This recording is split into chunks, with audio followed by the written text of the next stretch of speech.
open up, let me ask all of you a question. How many of you, show of hands, think that your life, your business, and your general situation would be a lot better if you didn't have any problems? Okay? Let me tell you a story before I say anything about that directly. There's a book called The Greatest Networker in the World by John Milton Fogg. And he tells a story about a piano student. And the student shows up for his lesson one morning, and he gives him the hardest piano piece he's ever seen in his life. And he instructs him to go home and practice this piano piece for a week, and then come back and be ready to rehearse it for his lesson the following week. So the student does, follows instructions, goes home and practices the piano piece, really struggles with it, stumbles over lots of notes, lots of banging and clanking, and he comes back the following week, and the instructor takes that piece away, gives him another piece that's twice as hard as the first one. He says, now, take that piece, go home and practice it for a week. So the student, again, follows instructions, really struggles with it this time, mostly banging and clanking, and just barely begins to even get the ropes of the basics of it. And this repeats several times. This goes on for 5 or 6 weeks. Every single time he comes back, the instructor takes away the piece that he's working on and gives him another one twice as hard as the last. Until finally the student reaches a breaking point, and he says, look, I can't take this anymore. So in his frustration, he just puts it down, and he's about to get up and leave. And the instructor just calmly walks over, takes away the last piece, and gives him back that first piano piece that he'd given him those 6 weeks earlier. And to his own astonishment, the student plays the piece perfectly. So the instructor makes a comment, now I want you to notice that if I'd let you have that piece this whole time, you'd still be struggling with it, and you still would not have gotten it right. That story has stuck with me for the longest time. So when I asked you, how many of you think that your life would be better without any problems? All of you raised your hand, which is typical. I did not. Yeah, that's right, Alice did. I didn't either. Yeah, well, you cheated. You already have some training that we can Oh, talk okay. about another day. But what I want you to all consider is that your problem may be the opposite of what you think. Instead of having fewer problems, instead of having no problems, what might actually make the difference is if you had a bigger problem. If you took on a problem worthy of devoting the remainder of your mortal existence to solving, consider what your life might look like if you took that approach, because that's essentially what a leader does. Leaders don't have less problems than the rest of us. Successful people don't have less problems. They have bigger problems. Mm-hmm. To give you an example, I want you to consider, what if you took on as your personal problem to eliminate pollution from the planet? What if you took on as your personal problem to eliminate unemployment? What if that was your problem and it was 100% on your shoulders? How would you make decisions, and what would your biggest concerns be? So as I go through the rest of this talk about leadership, I want you to listen from that perspective. Now, over the past few years, I have weathered a storm or two. I've had a couple of minor setbacks, as you might call them. I decided to become an entrepreneur and start my own business in 2007. Now, I had absolutely no experience running a business. I had come from the corporate world. I was used to a steady paycheck at 8 o'clock a.m. every Friday like clockwork. I really didn't have any concept of what it was like to lead an enterprise. And as a result, there were a lot of failures involved. I started with over $50,000 in savings. I ran completely out of money. I had 2 houses. They both went into foreclosure. I had a car. It was repossessed. You could almost say I could write a country album about the experience. Now, the only caveat is I never had a dog to begin with. See, but the thing is, I survived, and I can laugh about it now. You know, it's just going to roll off my back like anything else. Now, I used to say that those breakdowns stemmed from the fact that I started some things that I wasn't ready for. But I've come to think differently about it, and I've decided that that wasn't the problem at all. In fact, I would say that some of the breakdowns I experienced in the beginning was not because I jumped into leadership without being ready, but in fact it was because I didn't take on leadership roles fast enough and aggressively enough. I'm going to describe exactly what I mean by that as I go through this talk, but the bottom line is that there are some things in life, as I've come to believe, that you just can't prepare for. There are some things in life that you can't predict what it's going to look like, and sometimes you have to just go for it and see what it looks like on the other end. Show of hands, how many people have read Good to Great by Jim Collins? A number of people haven't here. Great.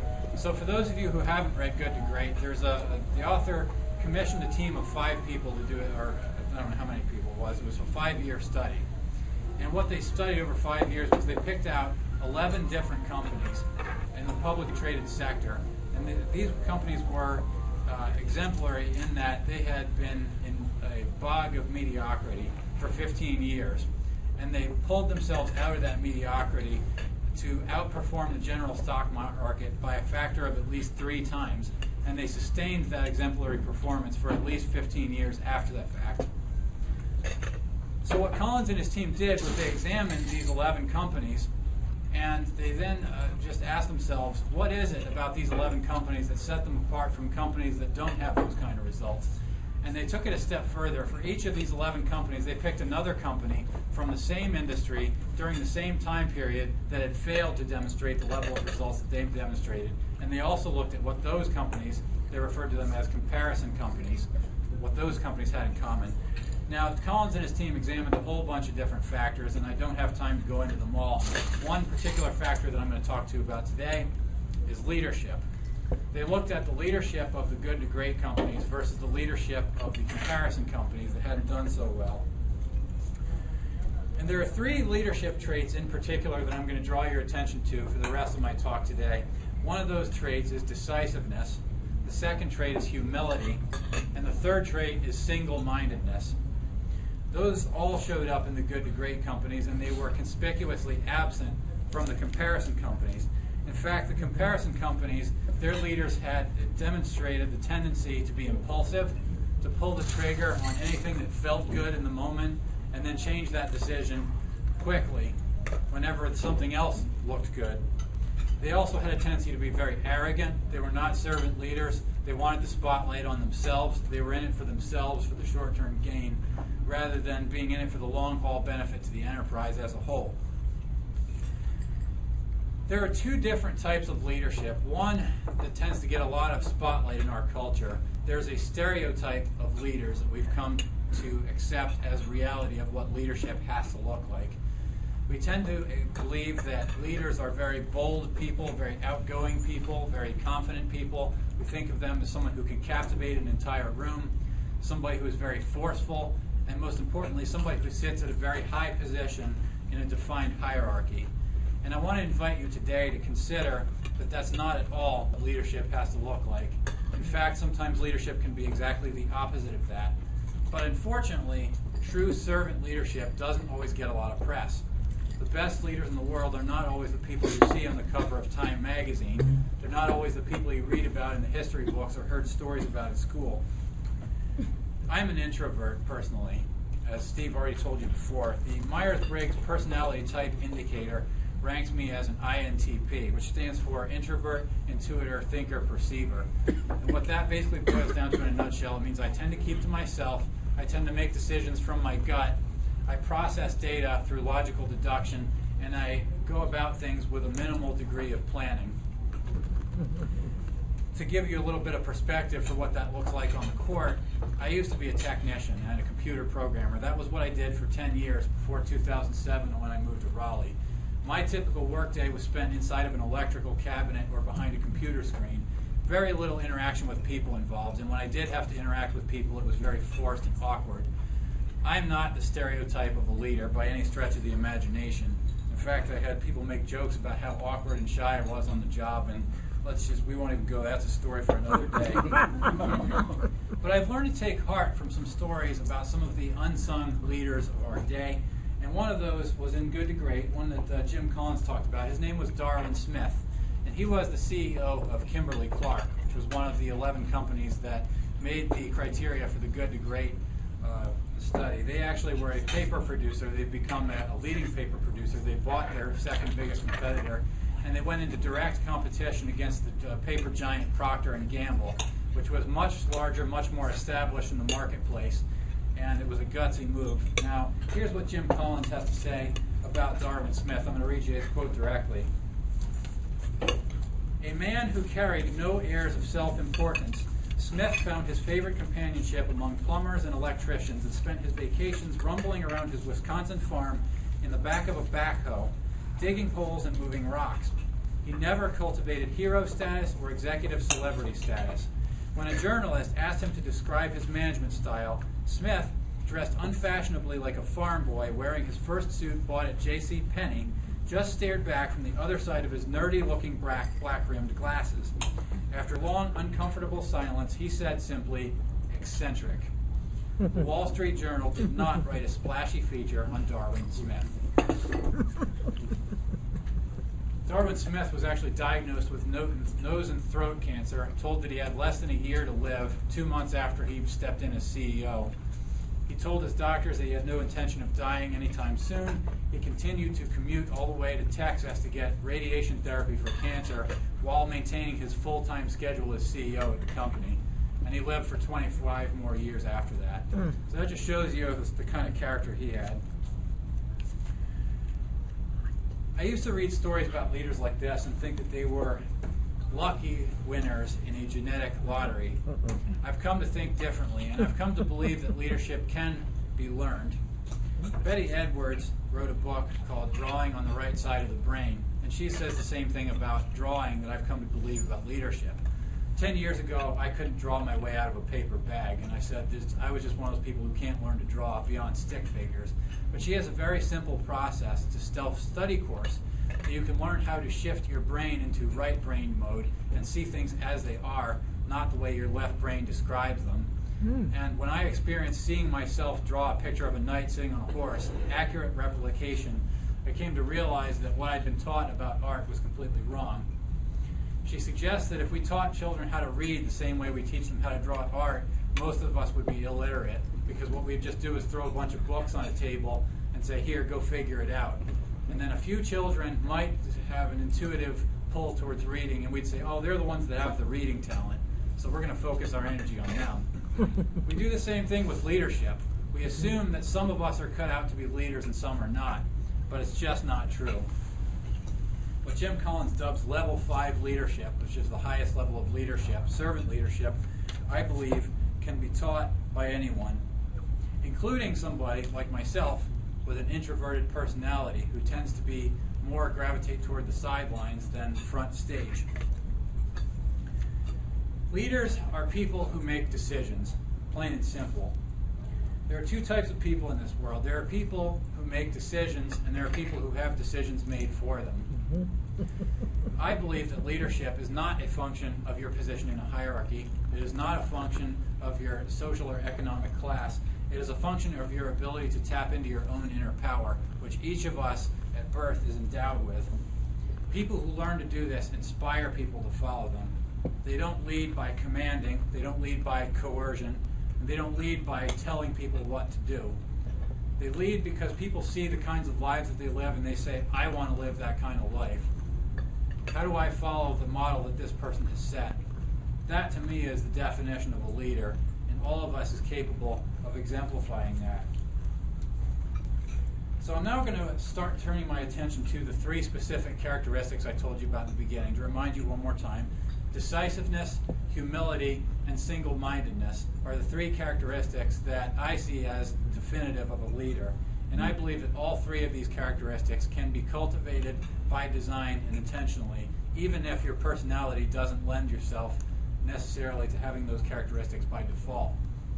Napoleon Hill, author of Think and Grow Rich, said some things about decisiveness. I'm going to read you one more quote from Napoleon Hill about that. And he says, "Analysis of several hundred people who had accumulated fortunes beyond the $1 million mark disclosed the fact that every one of them had the habit of reaching decisions promptly and of changing these decisions slowly, if and when they were changed. People who fail to accumulate money, without exception, have the habit of reaching decisions, if at all, very slowly, and of changing these decisions quickly and often." Now, a hard lesson that I've had to learn over the past 5 years is that nobody has any confidence in following an indecisive leader. I've had the experience personally of putting groups together and organizing initiatives where people were initially excited and were inspired to follow the example that I'd set.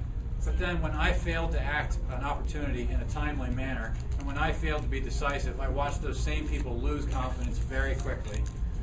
And I've learned that the importance of cultivating decisiveness is paramount to developing leadership. But again, it's not a function of position in the hierarchy. It's not a function of your situation. It's a function of being willing to make a decision and stick by your decision.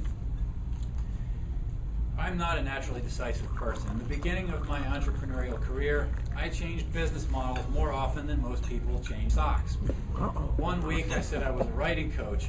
The next week I said I was a business consultant. Having absolutely no track record in making money in a business whatsoever, I made the bold and audacious claim that I could help any business figure out how to make more money.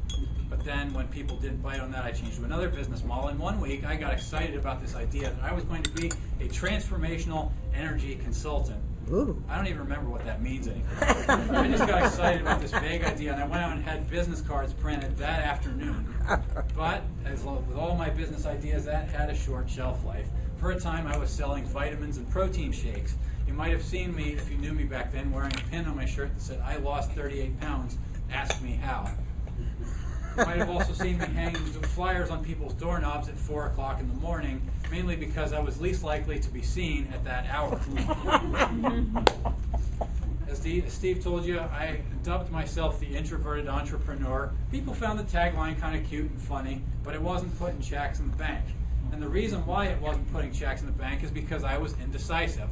I was not willing to make a decision and stand by that decision. I wanted to collect my fortune, I wanted the pot of gold at the end of the rainbow, but I wasn't willing to do what I needed to do to earn my stripes. I even signed up for some internet marketing training programs, promising you're going to make gobs of money in the next 30 days if you pay them $197. Guilty as charged. I signed up. My gobs of money have yet to arrive. But indecisiveness lies at the center of that.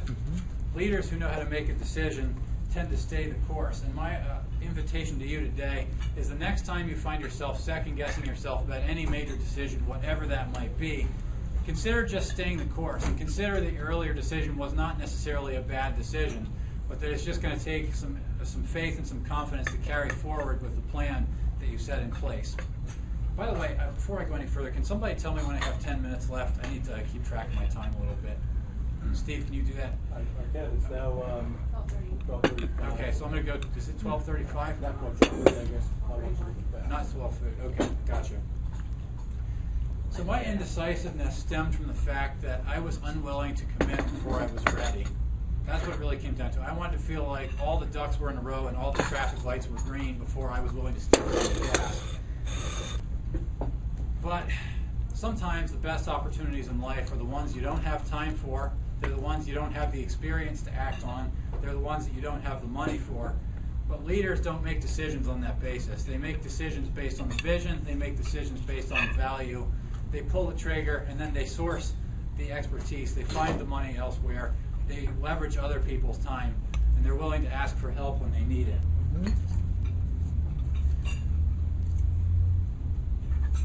The CEO of Kimberly-Clark, Darwin Smith, that I talked to you about before, made a decision to affect the future of that company well before it was ready to do so. He decided to sell the company's paper mills, which was the biggest cash-producing asset the company had at the time, and to go into direct competition against Procter & Gamble, like I said before. It was viewed by some as a suicidal move. He took a huge amount of criticism for doing it, but he stayed the course, and it paid off tremendously. Kimberly-Clark remains a powerful force in the marketplace today, thanks in part to what Darwin Smith did. A lot of people said when I went into business for myself that I wasn't ready, and you know what? They were right. I wasn't ready. As I said before, I lost 2 houses, I lost a car, and I burned up a bunch of money. That could be taken as evidence that I'm just not cut out for the job. But the way I intend to look at it instead, the way I choose to look at it instead, is that while I might go about some things a different way, if I had it to do all over again, I might adjust my strategies, I would make some different changes there. I don't regret the decision to become an entrepreneur for 1 second. Not at all. Because, like I said before, there's some things that you just can't prepare for. And sometimes you just have to bite the bullet and go for it. But, that being said, it is entirely possible to say yes to the wrong things.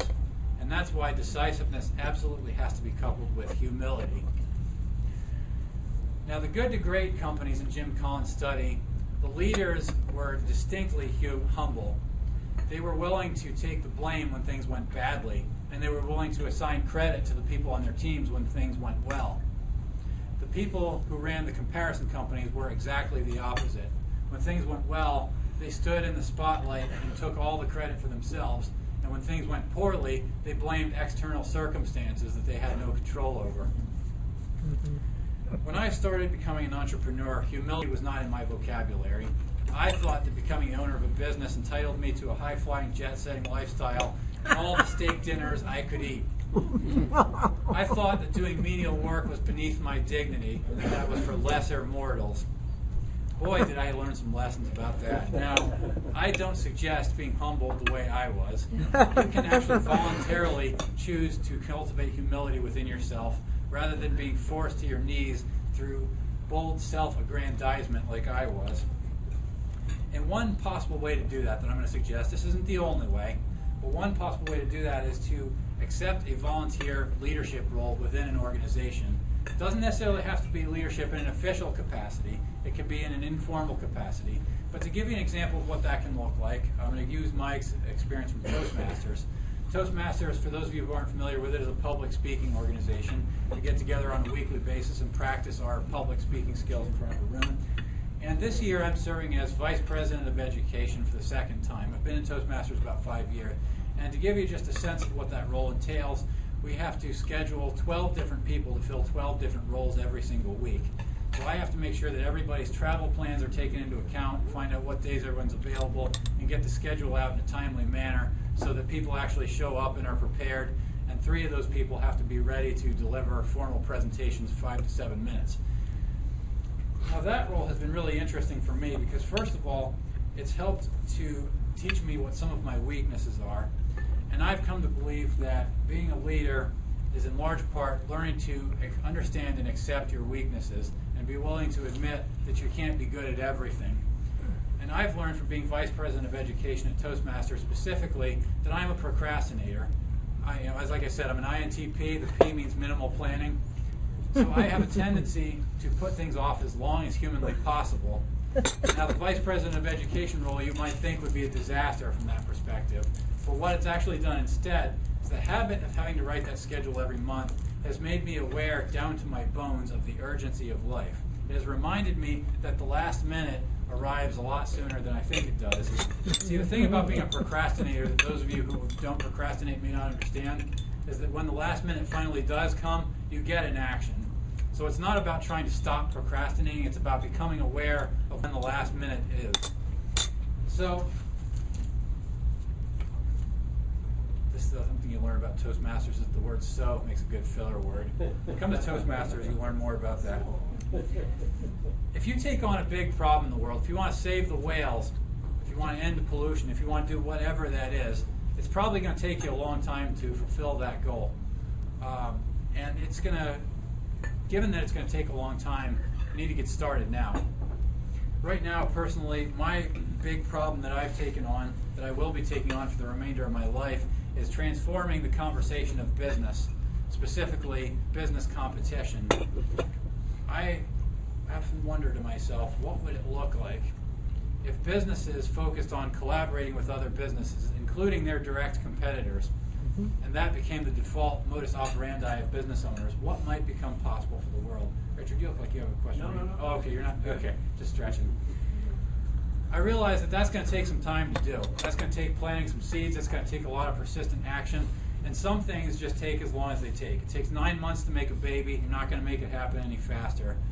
So given that it's going to take the time it's going to take, we're already in the 4th quarter. 2-minute warning's already sounded. It is the last minute for what I'm doing. When you take on a big problem in life, there's a certain urgency that begins to appear in your awareness that perhaps might not have been there if all you're trying to do is survive 1 more month and pay the bills and get by.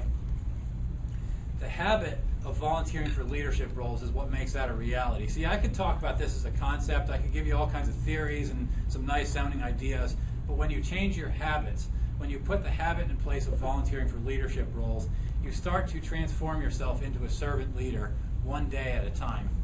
See, it's all nice to talk about level 5 leadership. It all sounds good, but what I really want to leave you with here today is some actionable steps that you can walk out of this room and start to apply today, and a decision you can make today to start moving yourself in that direction.